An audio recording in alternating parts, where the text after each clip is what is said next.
Hallo julle, ons kyk vandag na Spreuke 4 vers 23. Bewaar jou hart meer as enige iets, want uit dit is die oorspronge van die lewe. Watter gedagtes het jy oor jouself vandag? Het jy gedagtes van oorwinning, van 'n lewe van oorvloed, van suksesvol wees? Of het jy besig met 'n selfbejammeringspartytjie in jou hart? En waar jy dink jy's nie goed genoeg nie mooi genoeg nie maar genoeg nie, of watter plakkertjie jy ook al op jouself wil plak. Ek wil vandag vir jou sê, jy is goed genoeg.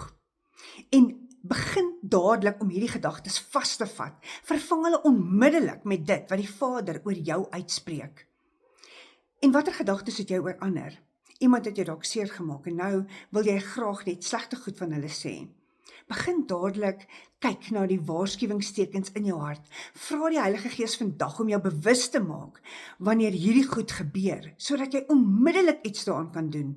Want die probleem is, 'n slegte gedagte kry baie gou-gou 'n klomp kleintjies en dan het jy nou 'n hele partytjie van baie slegte gedagtes.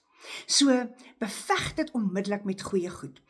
In Filippense staan daar, alles wat waar is, watter deeg of lofwaardige saak, dink hieroor en praat daaroor. Ek wil jou uitdaag om vandag jou gedagtes te bewaak. Laat weet my waaraan jy vandag gaan werk. Tot volgende keer.